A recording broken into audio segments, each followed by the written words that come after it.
काशीपुर नाम का एक गांव था। उस गांव में कुआं न होने के कारण सभी लोग नदी के पानी से ही अपना काम चलाते थे। एक दिन एक औरत नदी पर कपड़े धोने के लिए आई। अभी वो कपड़े धो ही रही थी, तभी उसे नदी से अजीब सी आवाजें सुनाई देने लगीं। अचानक वहां एक चुड़ैल उसके सामने आ गई। वो औरत घबरा गई और कहने लगी, कौन हो? कौन हो? यहाँ से चली जाओ।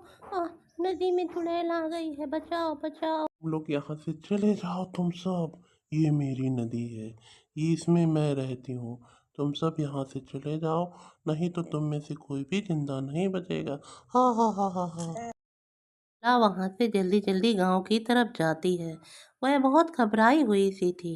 अरे गांव वालों, सुनो सुनो। नदी में चुड़ैल है और वो हम सब लोगों को मार डालेगी। ला, फालतू की बात कर रही हो? सुबह ही तो हम लोग गए थे। हम सभी ने वहां से पानी लिया था। वहां कुछ भी नहीं है। क्यों सभी को मूर्ख बना रही हो कमला?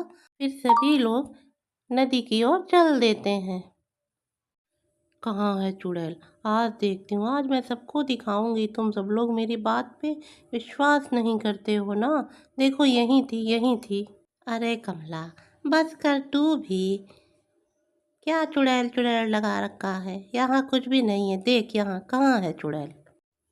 ऐसा कह के सभी गांव वाले वहां से धीरे धीरे चले जाते हैं और कमला भी फिर अपने घर को चली जाती है।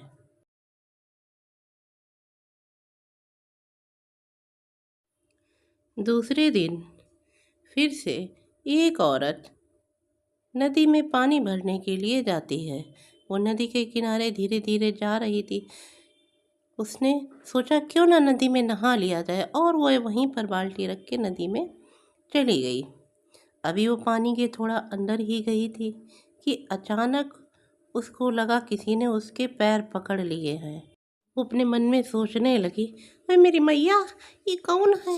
ये हमारे पैर किसने पकड़ लिए हैं? हाय हाय, अब मैं कैसे बचूं? उधर चुड़ैल ने कस के उसके पैर पकड़े हुए थे। एक ही झटके में चुड़ैल ने उसको नदी के ऊपर फेंक दिया।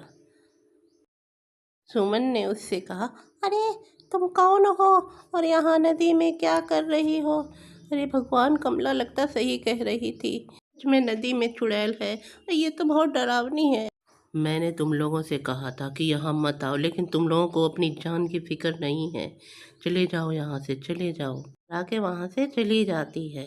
सभी गांव वाले आपस में मिलके उस चुड़ैल के बारे में बात कर रहे होते हैं। सुमन कहती है, अरे अरे सुनो सभी लोग, हम लोगों को कोई उपाय बहुत जल्दी करना पड़ेगा, नहीं तो वो चुड़ैल गांव में किसी को नहीं छोड़ेगी। अगर हम लोग नदी पे नहीं गए तो पानी के बिना कैसे रहेंगे? तभी सरजू कहता है, देखो बात सुनो मेरी। गांव में जो पहाड़ी वाले बाबा हैं और जो झोपड़ी डाल के रहते हैं, उनके पास चलते हैं। देखो वो कुछ न कुछ उपाय जरूर बताएंगे। फिर सभी गांव वाले बाबा की झोपड़ी की तरफ चल देते हैं।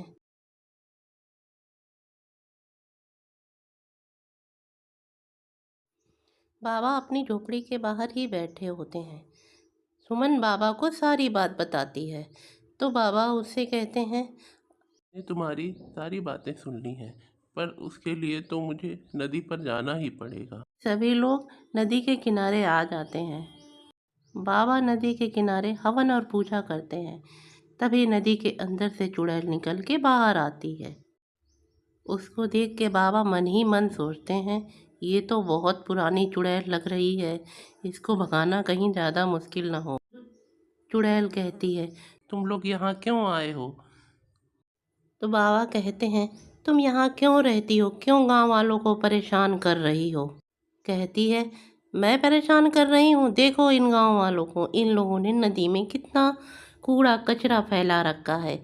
इसी नदी में गंदगी करते हैं और नदी के पानी को अपने हर कामों में प्रयोग करते हैं। चुड़ैल की बात को समझ गए। उन्होंने कहा, देखो, अगर गांव वाले नदी में कूड़ा कचरा डालना बंद कर दें तो क्या तुम इस नदी को छोड़ दोगी और गांव वालों को परेशान करना बंद कर दोगी?